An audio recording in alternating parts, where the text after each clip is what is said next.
Hello students, welcome to my YouTube channel. आज की date है 25 फरवरी एंड 25 फरवरी के द हिंदू न्यूज़पेपर को हम यहाँ पे एनालाइज कर रहे हैं। शुरू करें उससे पहले आपको मैं बता दूं कि आप हमसे इन तीन मीडियम्स के थ्रू कनेक्ट कर सकते हो। टेलीग्राम पे हमारा चैनल है मयूरी भागवानी के नाम से, आपको मिल जाएगा। इन सभी के लिंक्स भी आपको मिल जाएंगे डिस्क्रिप्शन बॉक्स में। इस टेलीग्राम चैनल का यूज़ ये है कि यहाँ पे हम डेली जो भी हम लेक्चर्स लेते हैं उसकी पीडीएफ पोस्ट करते हैं, इससे रिलेटेड क्विज के क्वेश्चंस पोस्ट करते हैं। ओवरऑल एक डिस्कशन ग्रुप के तौर पे भी आप इसको देख सकते हो। इसके बाद यहाँ पे आपको मेल आईडी दी गई है। यहाँ पे आप जो भी आपकी क्वेरीज हो, डाउट्स हो रिगार्डिंग यूपीएससी पूछ सकते हो। ट्विटर के थ्रू भी आप मुझसे कनेक्ट कर सकते हो। सिर्फ 100 डेज बचे हैं यूपीएससी प्रीलिम्स में, इसीलिए अब कोशिश करो ज़्यादा से ज़्यादा अपने आप को फोकस करने की। और एक चीज़ और मैं बताऊं, देखो यहाँ पे जो मैं लेक्चर लेती हूँ, कोशिश करो कि यहीं की यहीं आपको ये सारी चीज़ें याद होती जाए, रिटेन कर पाओ इन चीज़ों को, ठीक है। तो सबसे ज़्यादा यूज़ इस लेक्चर का तभी है जब आप इस लेक्चर के साथ इन चीज़ों को समझते हुए इन चीज़ों को याद करते चलो, ठीक है। जो भी इसमें फैक्ट्स आते हैं इस लेक्चर में, आपको मैं जो भी एक्स्ट्रा इन्फॉर्मेशन देती हूँ, बैकग्राउंड इन्फॉर्मेशन, वो सारी की सारी आप साथ के साथ याद करते चलो। एक टाइम बस आपको रिवाइज करना पड़े, क्योंकि अब ज़्यादा टाइम हमारे पास बचा नहीं है एक एक चीज़ को अलग अलग तरीके से रिवाइज करने के लिए। ओके, आगे बात करते हैं। देखो, जीएस 1 में आज के हमारे टॉपिक्स में देखें तो हिस्ट्री में हम बाबा साहेब अम्बेडकर को देखने वाले हैं। जीएस 2 में इंटरनेशनल रिलेशंस में रशियन इन्वेजन ऑन यूक्रेन। तो अल्टीमेटली ये हुआ है कि रशिया ने अब यूक्रेन के ऊपर इन्वेड कर दिया है, अटैक कर दिया है। तो इसको लेकर कई सारे आर्टिकल्स हैं, इसको हम पूरा होलिस्टिकली इस इशू को देखेंगे। इंडस वाटर ट्रीटी के बारे में समझेंगे। जीएस 3 में इकोनॉमी में देखेंगे यूनिकॉर्न्स एंड एम्प्लॉयमेंट। तो ये एक बहुत बढ़िया आर्टिकल लगा मुझे, एडिटोरियल है द हिंदू का, इसको हम डिस्कस करेंगे। जीएस 4 में we have nothing for today. आपको लिस्ट कम लग रही होगी, लेकिन आज जो इंटरनेशनल रिलेशन में ये जो रशियन इन्वेजन वाला टॉपिक है, काफी लंबा होने वाला है, इसीलिए कम ही टॉपिक्स मैंने रखे हैं। ओके, और आज और कुछ इंपॉर्टेंट था भी नहीं न्यूज़पेपर में। आपके टॉपिक्स, आपके क्वेश्चंस आज के लिए ये दो हैं। ये प्रीलिम्स के 2021 के क्वेश्चन है, ठीक है, पॉलिटी से related. I am expecting the answer from you all in the comment section. Okay, आगे बात करते हैं। देखो, world shocked bye Russia full scale invasion of Ukraine. तो यूक्रेन के ऊपर अब रशिया ने अटैक कर दिया है। कल सुबह जब यूक्रेन में सुबह हुई, तो लोगों को सुबह उनकी कैसे हुई, लोगों की अलार्म से होती है, किसी की किसी चीज से होती है। रशिया में जो यूक्रेन है वहां पे लोगों की सुबह हुई बॉम्ब ब्लास्ट सुनते हुए, ठीक है। तो यहाँ पे पूरा वर्ल्ड जो था काफी शॉक्ड था। सबको लग रहा था कि रशिया अटैक तो नहीं करेगा, क्योंकि कोई भी वॉर नहीं चाहता, नुकसान सभी का होता है वॉर के टाइम पे। और रशिया ने 2014 में इसका वो देखा हुआ था, ठीक है, कॉन्सिक्वेंसेस देखे हुए थे। 2014 में भी रशिया ने यूक्रेन के क्रीमिया पे अटैक किया था, और यहाँ पे जो क्रीमिया जब इन्होंने अनेक्स कर लिया था, तो इनके ऊपर काफी सारे सैंक्शंस लगाए गए थे। काफी सारी ऑर्गेनाइजेशन इनको बाहर निकाल दिया गया, सब कुछ हुआ। और कहीं ना कहीं रशिया का उसके बाद डिक्लाइन हो रहा था, ठीक है। हालांकि उनका डिक्लाइन जो था वो भी काफी स्ट्रांग है, मतलब जो अल्टीमेटली जो रशिया की पोजीशन थी आफ्टर डिक्लाइन भी काफी स्ट्रांग थी, लेकिन डिक्लाइन तो हो रहा था। इसीलिए लोगों को लगा था कि शायद रशिया अटैक तो नहीं करेगा, ये नेगोशिएट जरूर कर सकता है, इन दोनों के बीच में सुलह जरूर हो सकती है, लेकिन अटैक नहीं करेगा। लेकिन रशिया ने अब फाइनली अटैक कर दिया, ठीक है। तो Russia launched an all out invasion of Ukraine by land, air and sea on Thursday. तो तीनों जगह से, लैंड से भी, एयर से भी और सी से भी, सब जगह से अटैक किया है रशिया ने यूक्रेन के ऊपर। And this is biggest attack by one state against the another in Europe after the second world war. तो सेकेंड वर्ल्ड वॉर के बाद पहली बार, यहाँ पे सेकेंड वर्ल्ड वॉर जब हुई, सेकेंड वर्ल्ड वॉर के बाद पहली बार इस तरह का अटैक देखने को मिला है। खुले आम यहाँ पे अटैक हो रहा है, ठीक है। तो जैसा कि मैंने बताया, यूक्रेन में सुबह होते ही सब लोगों को एक्सप्लोजन सुनाई देने लगे, और इसी से समझ में आ गया कि अच्छा अटैक हो चुका है, ठीक है। तो अब देखो, यहाँ पे हम बहुत सारी चीजें देखने वाले हैं। थोड़ा सा बैकग्राउंड बताऊंगी, थोड़ा सा आपको कॉन्सिक्वेंसेज बताऊंगी, सारी चीजें बताऊंगी, ठीक है। अभी देखो, यहाँ पे मैं आपको पहले थोड़ा सी कुछ चीजें समझा देती हूँ। ये है यूक्रेन, जिसके बारे में मैंने आपको कई बार बताया हुआ है, इसका मैप कई बार दिखाया हुआ है, लेकिन फिर भी एक बार देख लो। यूक्रेन है, इसकी जोग्राफिकल लोकेशन बहुत बहुत ज्यादा इंपॉर्टेंट है, इसलिए इसकी ज्योग्राफी को बहुत अच्छे से आप लोग देख लेना। इसीलिए बोल रही हूँ क्योंकि मैपिंग में आपसे ये क्वेश्चन पूछा जा सकता है प्रीलिम्स में। ओके, तो यूक्रेन के आसपास कौन कौन सी कंट्रीज हैं? देखो, यहाँ पे है रशिया, यहाँ पे ऊपर है Belarus, Poland, Slovakia, Moldova, Romania, ठीक है, ये कितनी कंट्रीज है, 1 2 3 4 5 6, 6 कंट्रीज है, ठीक है। अब यहाँ पे देखो मालदोवा जो है ये पूरी तरह से लैंडलॉक्ड है, ठीक है। स्लोवाकिया भी लैंडलॉक्ड है, पोलैंड भी लैंडलॉक्ड है, बेलारूस, रशिया, ये सब लैंडलॉक्ड है। उसके अलावा ये जो रोमानिया है, रोमानिया सिर्फ सी से टच होता है, ये है नीचे ब्लैक सी, ठीक है, ब्लैक सी नीचे है। और यहाँ पे देखो ये है sea of Azov, sea of Azov. ये वाले स्टेट का नाम क्या है आप मुझे बताना in the comment section. Sea of Azov और ब्लैक सी को कौन सा स्टेट ज्वाइन करता है, ठीक है। अब यहाँ पे देखो यहाँ पे एक रिवर भी फ्लो करती है जिसका नाम है नीपर, ठीक है। नीपर, इसी के ऊपर इसकी यूक्रेन की कैपिटल बेस्ड है, कीव। तो कीव कहाँ पे बेस्ड है, नीपर के बैंक पे बेस्ड है, ओके। तो ये याद रखना। अब देखो ये जो है क्रीमिया, क्रीमिया को ऑलरेडी रशिया अनेक्स कर चुका है। अभी ये वाला जो रीजन है डॉनबास रीजन, जिसमें डोनेस्क और लुहांस्क आते हैं, ये दोनों रीजन्स के ऊपर रशिया की नजर है। रशिया तो है इन दोनों जो रीजन है, यहाँ पे ये ईस्टर्न यूक्रेन का पार्ट है ना, देख रहे हो, ईस्टर्न यूक्रेन का पार्ट है। और ये जो है काफी सेपरेटिस्ट टेंडेंसीज इनमें है, प्रो रशियन लोग यहाँ पे रहते हैं। और इन्हीं का फायदा उठा के रशिया ने पहले यहाँ पे ट्रूप्स जमा करे, ये पूरे एरिया में ट्रूप्स जमा करे। और उसके बाद रशिया ने अब क्या किया है कि इस पूरी टेरिटरी को यहाँ पे बोल दिया है कि हम इनको एक इंडिपेंडेंट नेशन के फॉर्म में रिकॉग्नाइज करते हैं, ठीक है। बात यहीं तक नहीं थी, पहले तो इन्होंने बोला हम इनको इंडिपेंडेंट नेशन के फॉर्म में रिकॉग्नाइज करते हैं, फिर इन्हीं के नाम पे पूरे यूक्रेन के ऊपर इन्होंने अटैक कर दिया है सब जगह से, लैंड से, सी से और एयर से, ठीक है। इसमें बेलारूस भी इनका साथ दे रहा है क्योंकि रशिया के ट्रूप्स यहाँ से भी अटैक करा है इन्होंने, रशिया के ट्रूप्स ने यूक्रेन में, ठीक है। अब यहाँ की जो कंट्रीज हैं पोलैंड, स्लोवाकिया, ये जो है ये वेस्ट की साइड है। वेस्ट से मतलब है मेरा यूएस, यूके, नेटो वाले जो मेंबर्स हैं उनकी साइड है ये सब, ठीक है। तो ये समझ में आना चाहिए। अब देखो ये है यूक्रेन, ठीक है। यूक्रेन ये बीच में दिख रहा है आपको, यहाँ से रशिया है, यहाँ से है वेस्ट, यानी कि वेस्ट में कौन कौन आता है, यूएस आता है, यूके आता है, पूरे नेटो मेंबर्स आते हैं, जो वेस्टर्न यूरोपियन कंट्रीज हैं वो सब आती हैं, ठीक है। तो इन दोनों के बीच में ये एक बफर स्टेट का काम कर रहा था, ठीक है।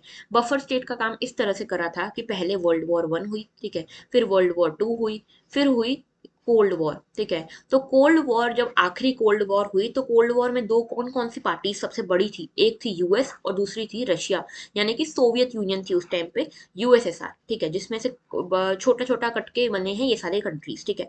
तो इसमें सबसे बड़ी कंट्री रशिया हुआ करती थी, तो आप मान सकते हो यूएस और रशिया के बीच में ये प्रॉब्लम्स चल रही थी। तो कोल्ड वॉर में सीधे सीधे कोई मिलिट्री एक्शन नहीं हुआ था, लेकिन दोनों ही कंट्रीज यूएस और रशिया अपना अपना इन्फ्लुएंस जमाना चाहती थी मेजोरिटी ऑफ द कंट्रीज पे।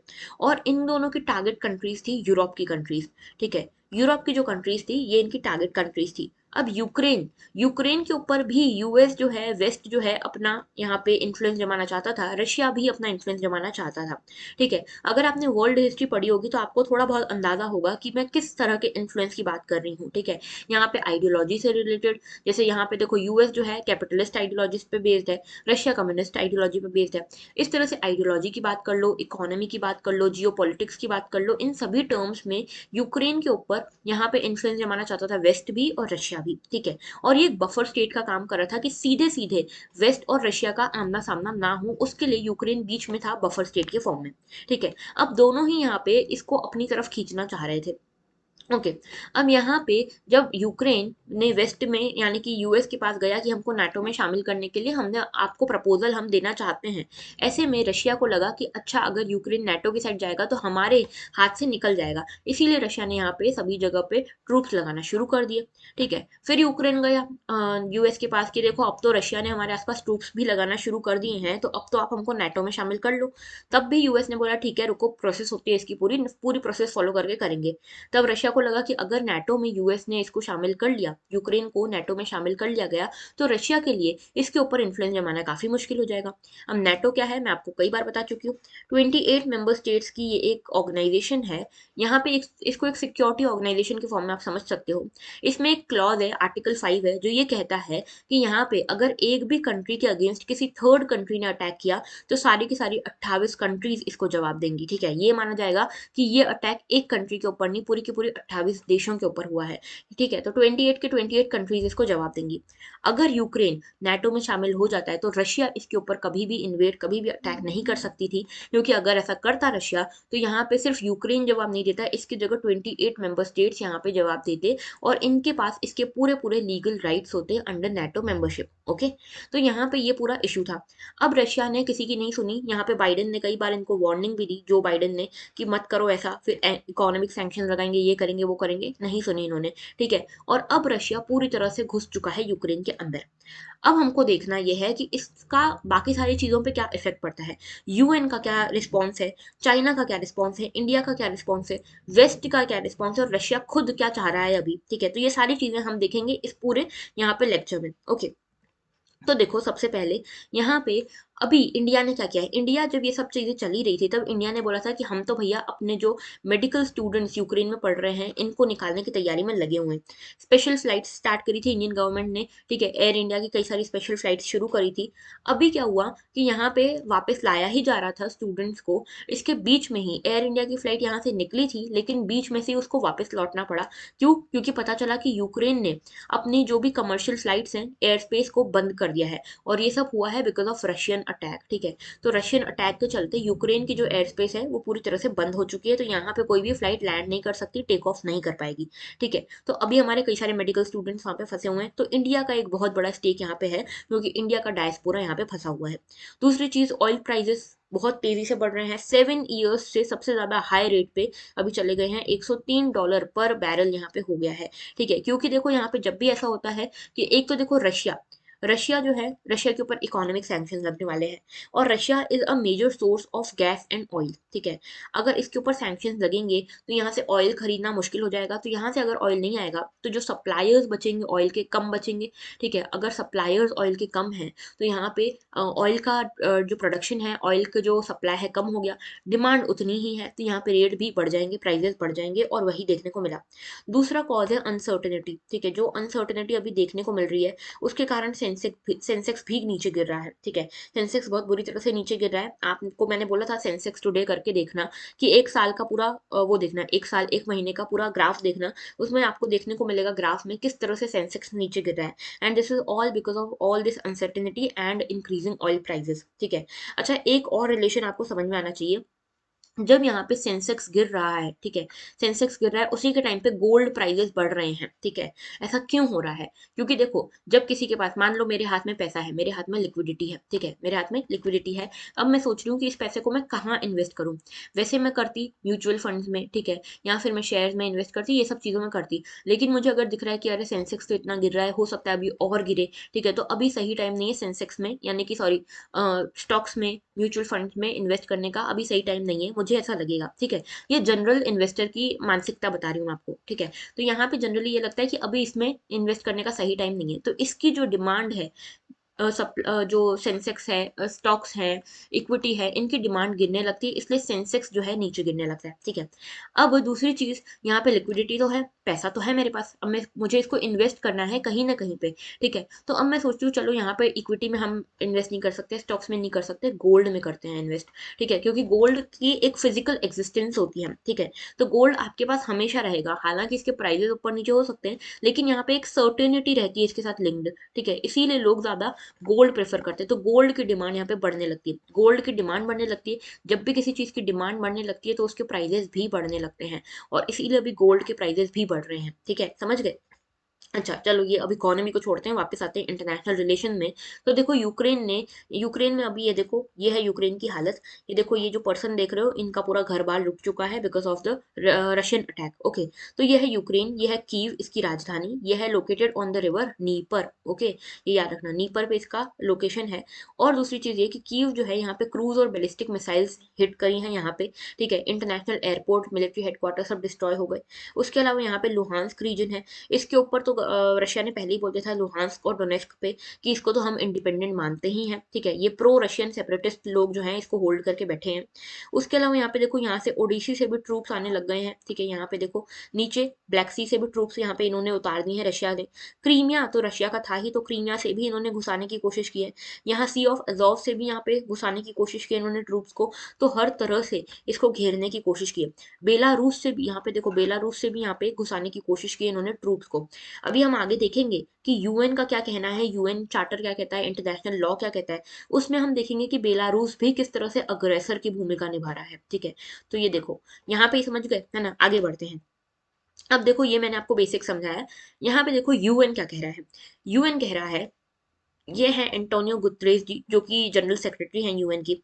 इन्होंने कहा है कि रशिया को रुकना चाहिए, यहाँ पे पीस को एक चांस देनी चाहिए, give give peace a chance, ठीक है। तो यहाँ पे इन्होंने इनके पास देखो सबसे पहले यूक्रेन गया था कि हमको बचा लो, हमारे ऊपर रशिया अटैक करने वाला है, ठीक है। तब इन्होंने इनकी रिक्वेस्ट पे, यूक्रेन की रिक्वेस्ट पे एक समिट बुलाई थी यूनाइटेड नेशन सिक्योरिटी काउंसिल की।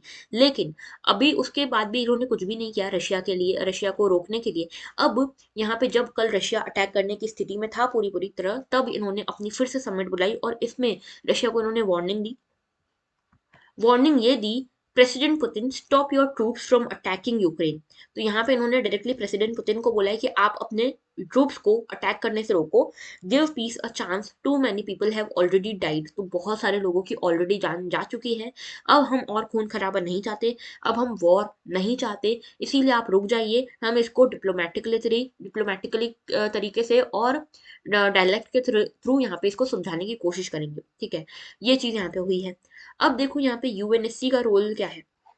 यूएनएससी क्या है, यहाँ पे यूएन की ही एक बॉडी है, सिक्योरिटी काउंसिल नाम है इसका, यूनाइटेड नेशन सिक्योरिटी काउंसिल। इसमें क्या होता है, ये जो है जितने भी पीस मेकिंग प्रोसीजर्स होते हैं वो इसके थ्रू ही होते हैं, जितने भी बाइंडिंग एग्रीमेंट्स होते हैं, रिजोल्यूशन होते हैं, वो यही पास करती है, ठीक है। तो सबसे ज्यादा पावरफुल बॉडी आज के टाइम पे यूएन की यूएनएससी ही है, ठीक है। इसमें कुल मिला के 15 मेंबर्स होते हैं, जिसमें 5 जो है परमानेंट मेंबर्स हैं और 10 जो है ये नॉन परमानेंट मेंबर्स हैं। जो 5 परमानेंट मेंबर्स हैं इसमें 5 ये हैं, ठीक है, phasor, France, America, China, England, Russia, ये 5 जो हैं ये कौन से हैं, ये हैं परमानेंट मेंबर्स। और ये पांचों परमानेंट मेंबर्स के पास हैं वीटो पावर्स। तो अब देखो, अगर रशिया के अगेंस्ट कोई भी सैंक्शन यूएन लगाता है तो यूएनएससी से पास होना पड़ेगा उस रेजोल्यूशन को, और रशिया खुद ही यहाँ पे वीटो लगा देगा, ठीक है। रशिया वीटो लगा देगा कि भैया कैसे ऐसे कैसे पास कर रहे हो मेरे अगेंस्ट ये तुम रेजोल्यूशन। तो यहाँ पे वीटो पावर लग जाएंगे तो यूएन कुछ नहीं कर सकता, यूएनएससी कुछ नहीं कर सकता। रशिया का दोस्त चाइना भी ये सेम चीज कर देगा, ठीक है। तो यहाँ पे दोनों ही यहाँ पे वीटो पावर्स का यूज करके अपनी ये रशिया के ऊपर कोई भी तरह के सैंक्शन लगवाने से रोक सकते हैं यूएनएससी को, ठीक है। दूसरे 10 मेंबर्स जो नॉन परमानेंट मेंबर्स होते हैं, इनकी कोई देखो ज्यादा चलती नहीं है, 2 साल का इनका टेन्योर होता है, 2 ईयर टेन्योर होता है, टेम्पररी मेंबर्स हैं ये, ठीक है। तो ये 10 लोगों का उतना रोल नहीं है जितना इन 5 लोगों का है, ठीक है। आगे बात करते हैं। अच्छा, इसमें एक चीज और भी कही हुई है कि यूक्रेन इंडिया के पास आया, यूक्रेन ने इंडिया से गुहार लगाई कि आप यहाँ पे इंटरवीन करो, आपका दोस्त है रशिया, आप रशिया को बोलो कि ऐसा ना करे, हमारे ऊपर अटैक ना करे, ठीक है। अब इंडिया ने देखो, इंडिया का भी यहाँ पे वेस्टेड इंटरेस्ट है। अभी हम पहले के टाइम के जैसे आइडियलिस्टिक फॉरेन पॉलिसी पे तो चलते नहीं है, हमको भी अपना भी देखना है। तो हमारी पॉलिसी आज के टाइम पे रियलिस्टिक टाइप पे की है, ठीक है। शेयर रियलिस्टिक भी नहीं है, हम स्मार्ट फॉरेन पॉलिसी का यूज करते हैं। तो इसीलिए यहाँ पे इंडिया ने किसी भी तरह से रशिया का नाम लेने से इंडिया बच रहा है।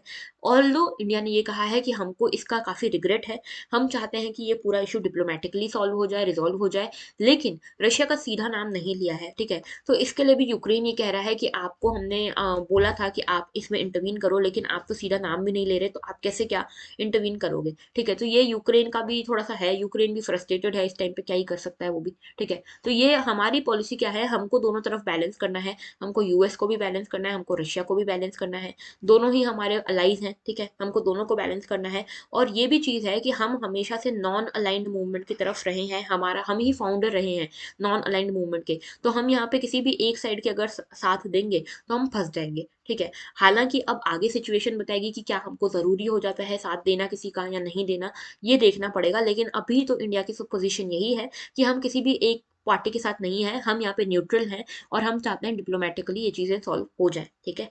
आगे बात करते हैं।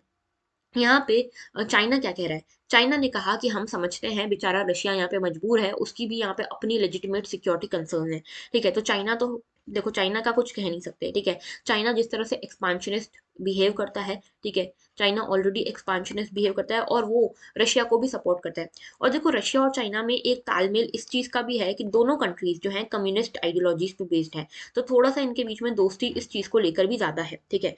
दूसरी चीज ये कि यहाँ पे चाइना और रशिया के बीच में अच्छे संबंध रहे हैं। अभी आपने देखा होगा, जब विंटर ओलंपिक्स को सारे के सारे मोस्ट ऑफ द नेशंस ने बॉयकॉट करा था डिप्लोमेटिकली, उस टाइम पे रशिया के प्रेसिडेंट पुतिन खुद गए थे बीजिंग, ठीक है, यहाँ पे विंटर ओलंपिक्स के लिए, ठीक है। तो यहाँ पे खुद से ये डिप्लोमेटिकली पार्टिसिपेट करने गए थे चाइना की बीजिंग में फॉर द विंटर ओलंपिक्स। तो काफी अच्छे रिलेशनशिप्स इनके बीच में हैं।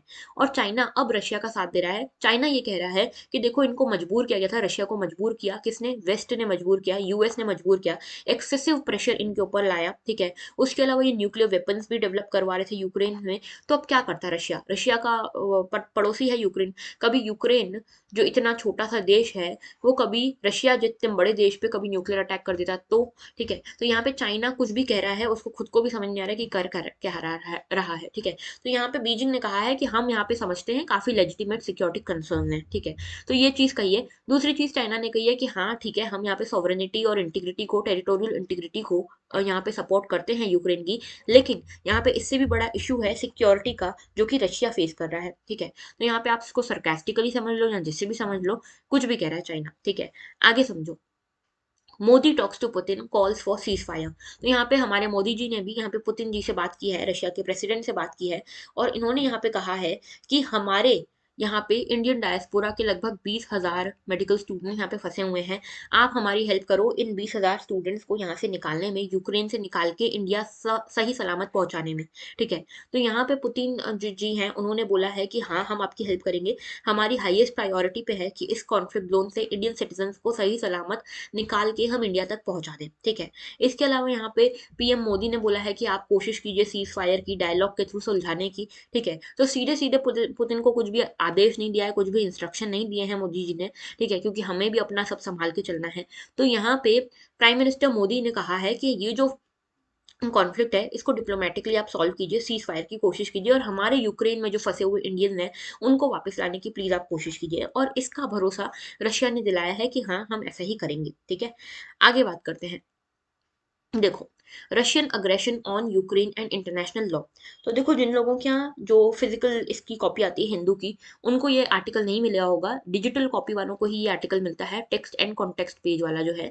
तो अगर आपके पास नहीं है तो कोई चिंता की बात नहीं, पीडीएफ आप देख लेना, आपको समझ में आ जाएगा ये पूरा आर्टिकल, ठीक है।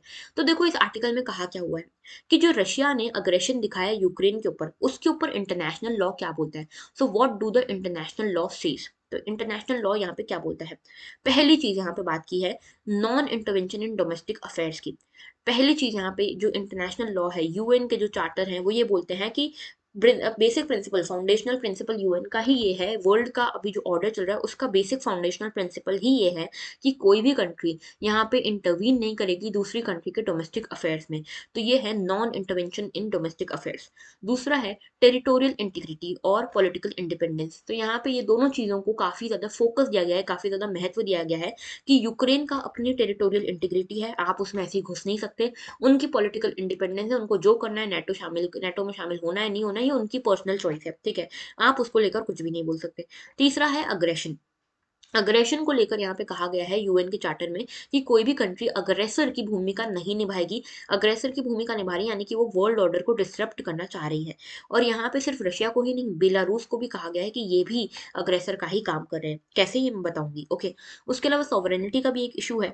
यहाँ पे सॉवरेनिटी को लेकर भी यूएन के चार्टर कहते हैं कि यहाँ पे हर कंट्री की सॉवरेनिटी को हम इंश्योर करने का काम करेंगे। इसके अलावा सेल्फ डिफेंस के ऊपर भी कहा गया है कि हर कंट्री के पास पावर है कि वो सेल्फ डिफेंस में सिक्योरिटी एक्शंस ले सकती है। और पांचवी छठी चीज ये कि यूएनएससी के ऊपर रशिया का काफी दबदबा है, ठीक है, क्योंकि रशिया एक परमानेंट नेशन है, जैसे कि मैंने आपको भी बताया, और इसके पास वीटो पावर है, ठीक है। तो वीटो पावर का यूज करते हुए ये यूएनएससी को कोई भी ऐसा रेजोल्यूशन पास करने से रोक सकता है जो कि रशिया के अगेंस्ट हो, ओके। तो ये तो मेजर मेजर मैंने आपको पॉइंट्स बताए। अब देखते हैं इसको थोड़ा डेप्थ में।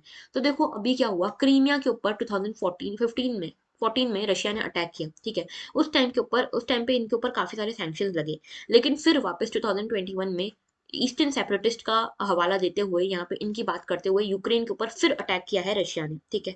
अब जो है रशिया बोल रहा है कि नेटो से आप नेटो में शामिल नहीं करोगे, यूएस को कह रहा है कि आप नेटो में इसको शामिल नहीं करोगे यूक्रेन को, ठीक है।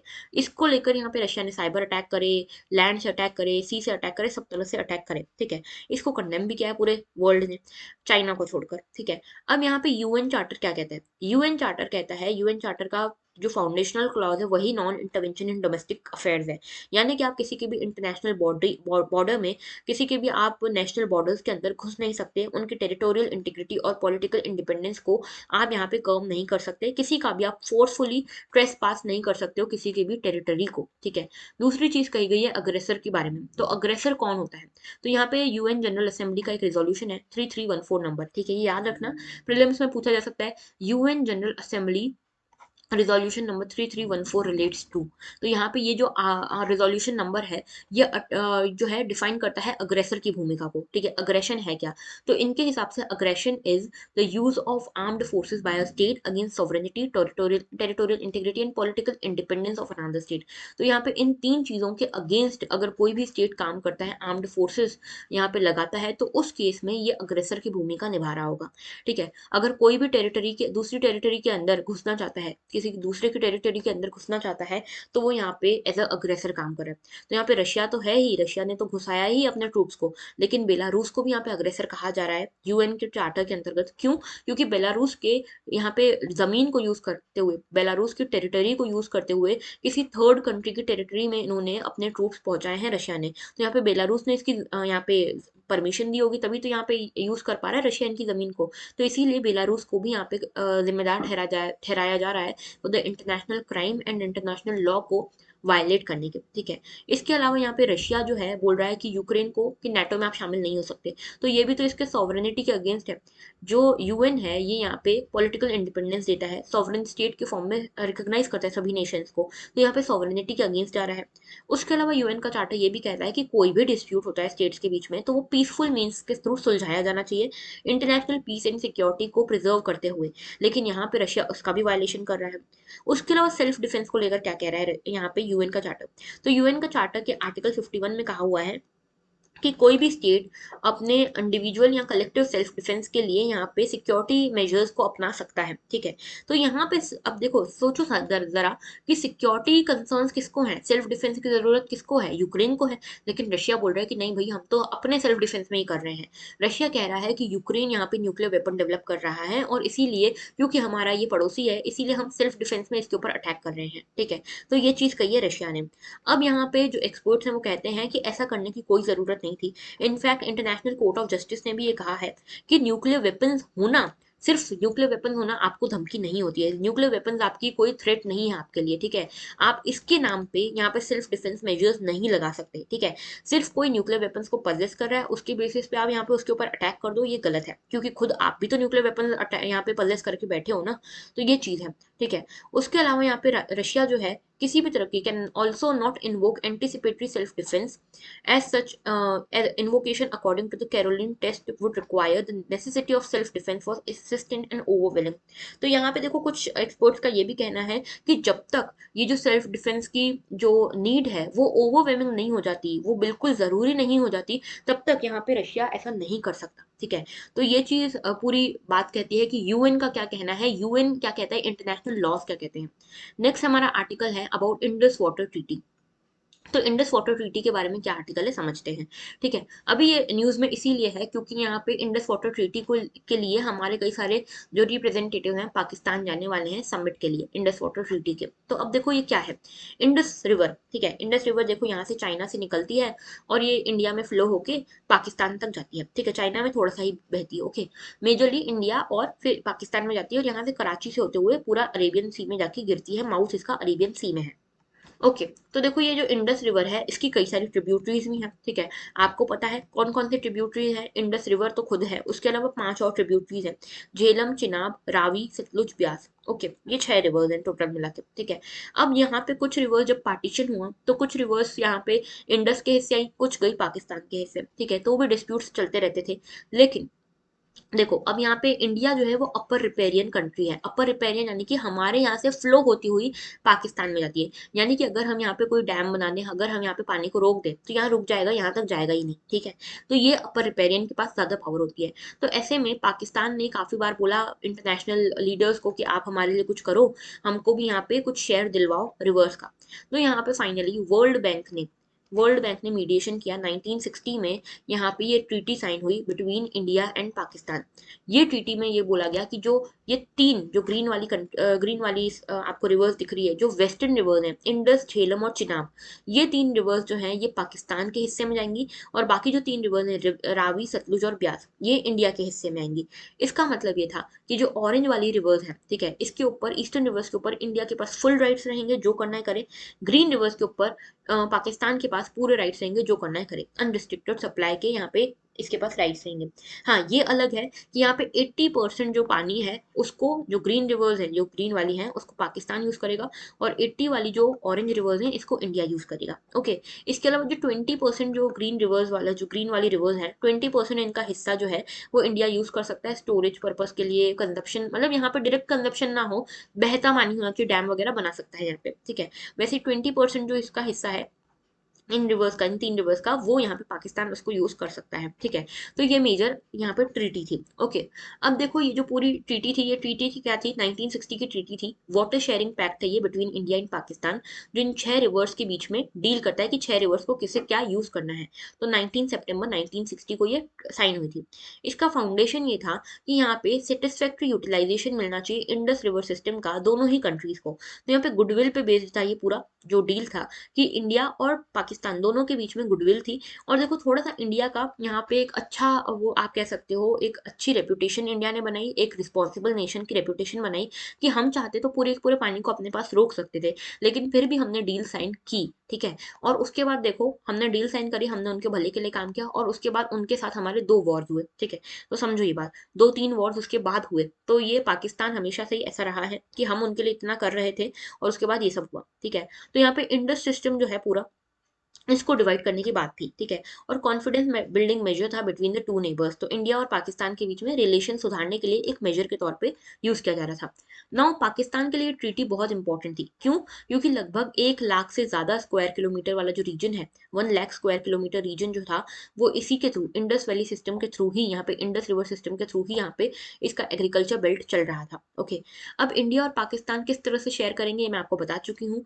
80% 20% के हिस्से में रहेंगी ये 3 रिवर्स, इंडस, झेलम और चिनाब जो है, ये किसके हिस्से में गई है? पाकिस्तान के। और रावी, सतलुज और ब्यास जो है वो इंडिया के हिस्से में है, ठीक है। अब इसकी लिमिट्स क्या है? लिमिट्स ये है कि यहाँ पे नॉन कंजप्टिव यूज के लिए यहाँ पे दोनों के पास राइट्स हैं, ठीक है। जो ये वाली रिवर्स है, ये 3 रिवर्स जिसके ऊपर पाकिस्तान के राइट्स हैं, उसको यहाँ पे 20% इंडिया भी यूज कर सकता है, नॉन कंजप्टिव यूज, ठीक है। यानी कि कंजप्शन इसका सीधा नहीं हो, ड्रेनेज इश्यूज हो गए, रिवर कंजर्वेशन एस्पेक्ट हो गए, इसको लेकर यहाँ पे इनके पास है, ठीक है। पोल्यूशन को प्रिवेंट करना होगा, ये सारी चीजें इनकी होंगी, ठीक है। उसके अलावा डिस्प्यूट रिजोल्यूशन मैकेनिज्म क्या है यहाँ पे? तो अगर कोई भी डिस्प्यूट होता है दोनों के बीच में, तो आर्टिकल 8 जो है ट्रीटी का, वो ये बोलता है कि दोनों को कम से कम एक बार, साल में एक बार मिलना चाहिए, और दोनों को अपने जो भी इश्यूज है उसको बैठ के डिप्लोमेटिकली रिजोल्व करना चाहिए। दूसरी चीज ये कि क्या इंडिया इसको एब्रोगेट कर सकता है, इसको विड्रॉ कर सकता है इस ट्रीटी से? तो देखो एक्सपर्ट्स का कहना यह है कि वियना कन्वेंशन के अंतर्गत आर्टिकल 64 ये कहता है कि हर कंट्री के पास ये पावर है, सॉवरन राइट है, कि वो किसी भी इंटरनेशनल ट्रीटी से विड्रॉ कर सकता है। ओके, तो यहाँ पे सॉवरन स्टेट्स को राइट दिया गया है इंटरनेशनल ट्रीटी से विड्रॉ करने का। हालांकि जो इंडस वाटर ट्रीटी है, ये इसके अंदर कोई भी ऐसी कोई चीज नहीं लिखी हुई है कि आप विड्रॉ करोगे तो कैसे करोगे, ठीक है। तो ये चीज याद रखना।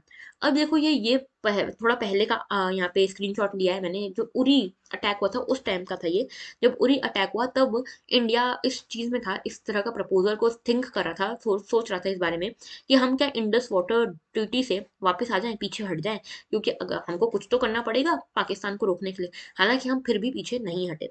अभी न्यूज में ये इसीलिए था क्योंकि हमारी अभी जो है दोनों के बीच में यहाँ पे कमीशन, दोनों की कमीशन जो है बैठने वाली पाकिस्तान में बातचीत करने के लिए।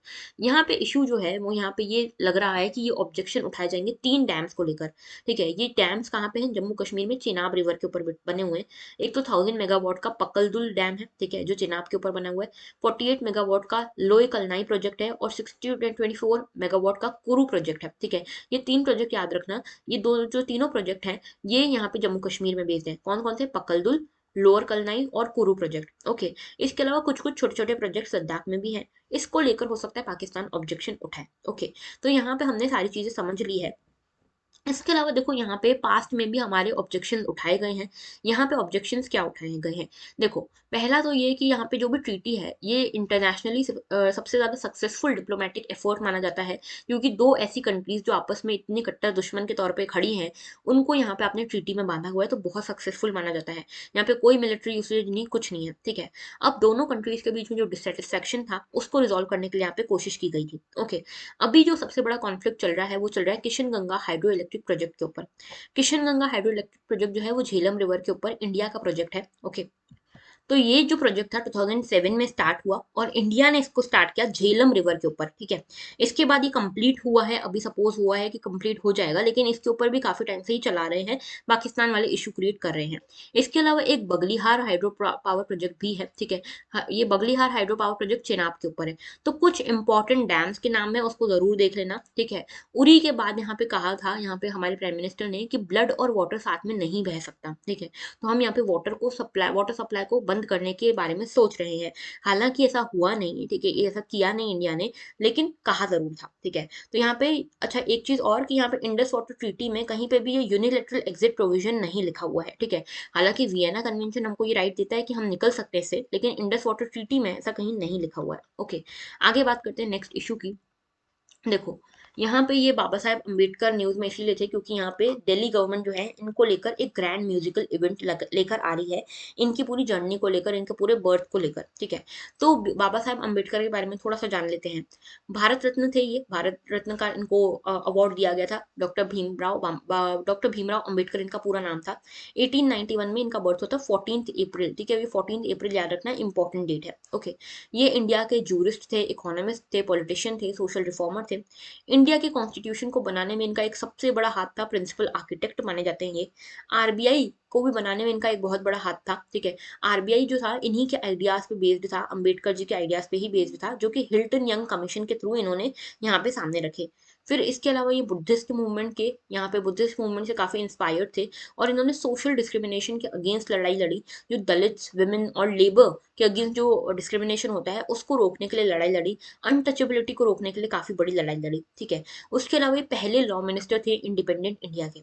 इनके दो कोट्स देख सकते हो आप, life should be greater rather than long, और I like the religion that teaches liberty, equality and fraternity. तो यहाँ पे इन्होंने इस तरह की वैल्यूज को प्रोपोगेट किया, लिबर्टी, इक्वालिटी और फ्रेटर्निटी जैसी, ठीक है। आगे बात करते हैं। देखो, इसको इनको लेकर एक बहुत इंपॉर्टेंट करंट अफेयर्स की चीज जो है वो है पंचतीर्थ। ओके, तो इनके लिए, इनके सम्मान में 127th जब इनकी जयंती थी, तब यहाँ पे यूनियन गवर्नमेंट ने 5 प्लेसेस को पंचतीर्थ के फॉर्म में यहाँ पे रिकॉग्नाइज किया, डेवलप किया, और ये बोला कि ये पंचतीर्थ बाबा राव अम्बेडकर से जुड़े हुए हैं। कौन से पंचतीर्थ है? पहला है महू। महू मध्य प्रदेश में है, इंदौर के पास में, ये जन्मभूमि है बाबा साहब अम्बेडकर की, ठीक है। दूसरा है लंदन में डॉक्टर अम्बेडकर मेमोरियल बनाया गया है, जो कि यूके में जब ये पढ़ रहे थे तब यहाँ पे इन्होंने पढ़ाई करी, तो यहाँ पे इनकी पढ़ाई को लेकर दूसरी पोजीशन ये है। तीसरा है दीक्षा भूमि नागपुर। तो यहाँ पे इन्होंने अपनी पूरी एजुकेशन ली, इन्होंने दीक्षा ली बुद्धिज्म वगैरह से रिलेटेड, तो यहाँ पे ये नागपुर में है, ठीक है। चौथी चीज है चैत्य भूमि। चैत्य भूमि में इन्होंने प्रेयर्स वगैरह ऑफर करी बुद्धिज्म को लेकर, तो मुंबई में इन्होंने यहाँ पे चैत्य भूमि में ये सब चीजें करी बुद्धिज्म से रिलेटेड, और दिल्ली में इनकी डेथ हुई थी, तो इसको कहा जा रहा है महापरिनिर्वाण स्थल, ठीक है। महापरिनिर्वाण क्या है?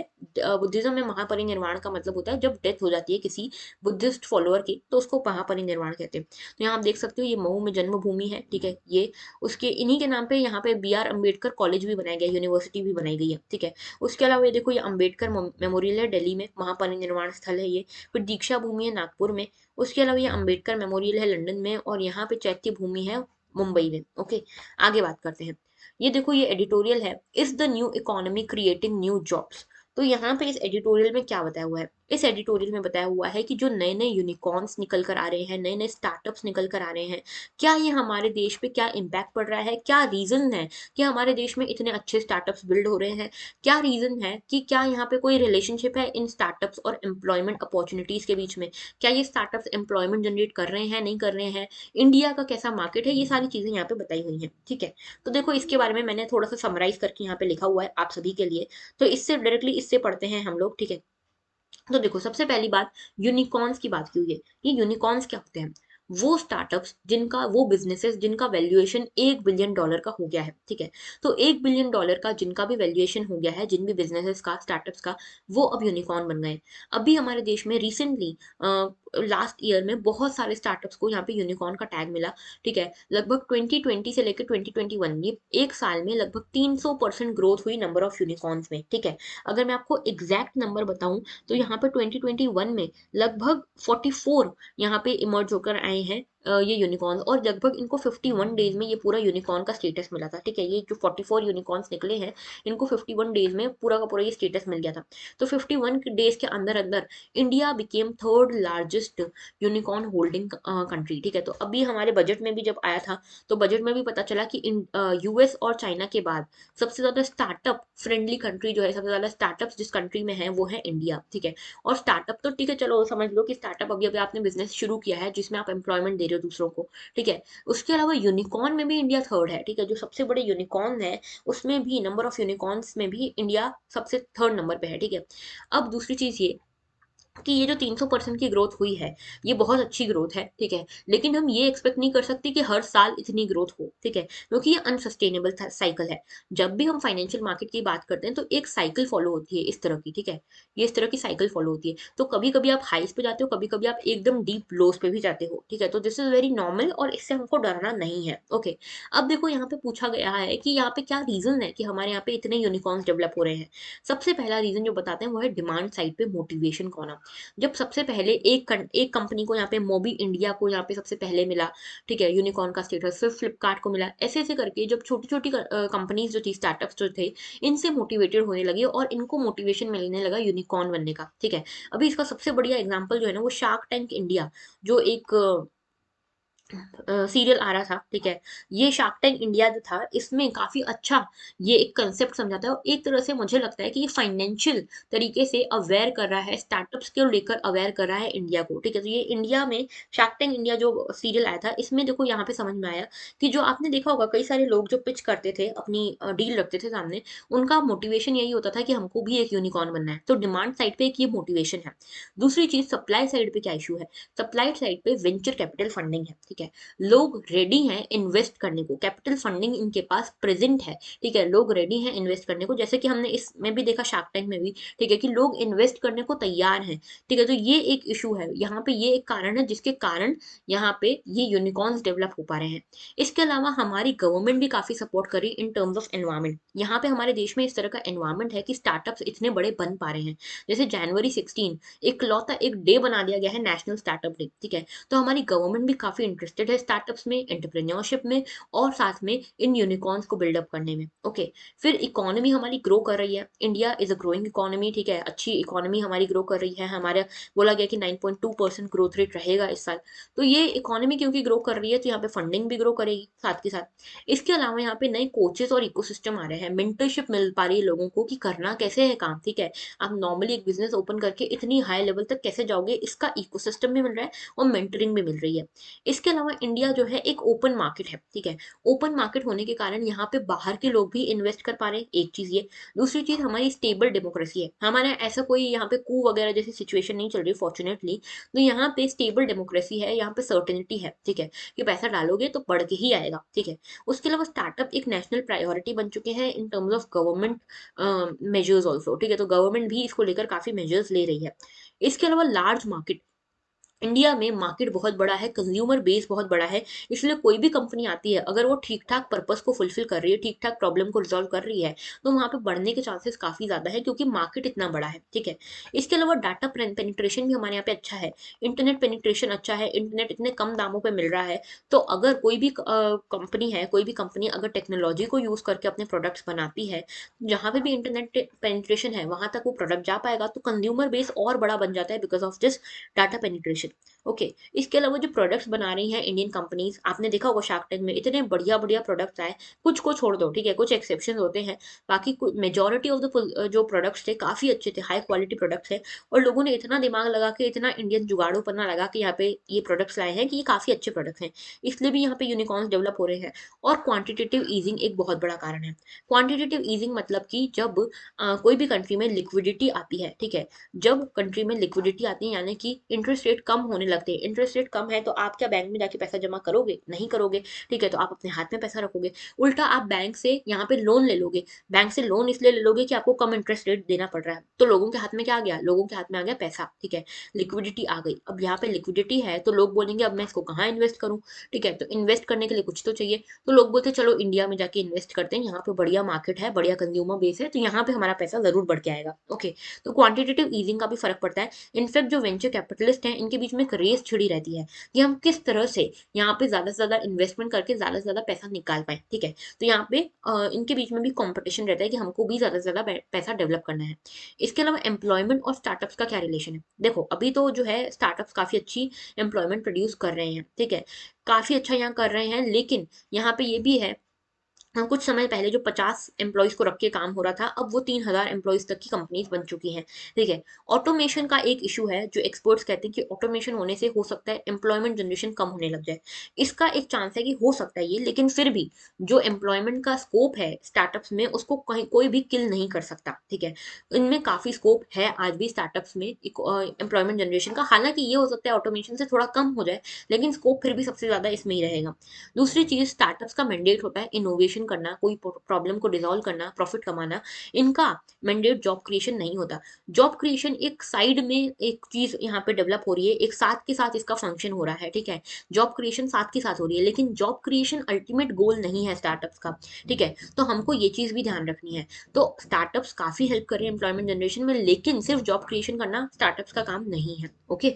तो ये पूरा आर्टिकल था। एक और चीज इसमें कही गई थी कि क्या इंडियन मार्केट ओवररेटेड है, इंडियन जो पूरा जो ये सिस्टम है ओवररेटेड है। तो इसमें कहते हैं ऑथर्स कि ऐसा नहीं है, इंडियन स्टार्टअप्स ओवररेटेड नहीं है because of all these things, ठीक है। यहाँ पे काफी सारे रीजन है जिसके कारण इन्वेस्टर इन्वेस्ट कर रहा है। इन्वेस्टर को खुद पता होता है कि जहाँ पे वो इन्वेस्ट कर रहा है वो सही जगह है या नहीं है, ठीक है, क्योंकि इतना उनको एक्सपीरियंस होता है। तो ऐसा नहीं है कि इंडियन स्टार्टअप्स ओवररेटेड है। तो ये पूरा आर्टिकल था, आई होप आपको समझ आया हो। सो आज के लिए हमारा इतना ही था। आपके दो क्वेश्चंस थे ये कल के, ठीक है। तो यहाँ पे ये देखो, पहला क्वेश्चन था हमारा, with reference to street lighting, how do sodium lamps differ from LED lamps? Okay. तो देखो इसका आंसर जो है, इसका आंसर है 1 and 3 ओनली। क्यों ऐसा? क्योंकि देखो पहला स्टेटमेंट देखो, सोडियम लैम्प जो है वो 360 डिग्रीज पे लाइट जनरेट करता है, जबकि एलईडी लैम्प सिर्फ एक डायरेक्शन में। तो सोडियम लैम्प्स जो होते हैं ये ओमनी डायरेक्शनल लैम्प्स होते हैं, ठीक है। ये हर डायरेक्शन में यहाँ पे लाइट प्रोड्यूस करते हैं। तो इसका आंसर ये तो सही हो गया फर्स्ट स्टेटमेंट। थर्ड स्टेटमेंट देखो, यहाँ पे लाइफ स्पैन जो होता है ना वो एलईडी लैम्प्स का ज्यादा होता है, ठीक है। तो यहाँ पे एलईडी लैम्प, सेकंड स्टेटमेंट देखो, sodium lamps have longer life span than LED lamps, ये गलत है। एलईडी लैम्प्स का जो लाइफ स्पैन है वो ज्यादा होता है। थर्ड स्टेटमेंट देखो, थर्ड स्टेटमेंट बोलता है spectrum of visible light from sodium lamp is almost monochromatic. तो सोडियम लैंप्स में लगभग एक ही तरह की विजिबल लाइट के ही यहाँ पे लैंप्स बनाए जा सकते हैं, लेकिन एलईडी लैंप्स में आपको कई सारी कलर्स मिल जाएंगे, ठीक है। तो कलर एडवांटेज आपको एलईडी लैंप में मिलता है। तो थर्ड स्टेटमेंट सही है, फर्स्ट स्टेटमेंट सही है, इसका आंसर होगा 1 and 3। S two is about in the context of, तो देखो एस टू टर्म किसके लिए यहाँ पे यूज हो रही है? Genes introduced in genetically modified plants, development of Indian own satellite navigation system, radio collars, या फिर स्प्रेड ऑफ वायरल डिसीज। इसका आंसर है डी। आई होप आप सभी को पता होगा, जब कोविड आया था तो एस टू बहुत न्यूज में था, ठीक है। तो ये वायरल डिसीज के स्प्रेड में ये एस टू काम करता है, ठीक है। तो इसका आंसर होगा D. So that was all for today, thank you for watching, have a very good day.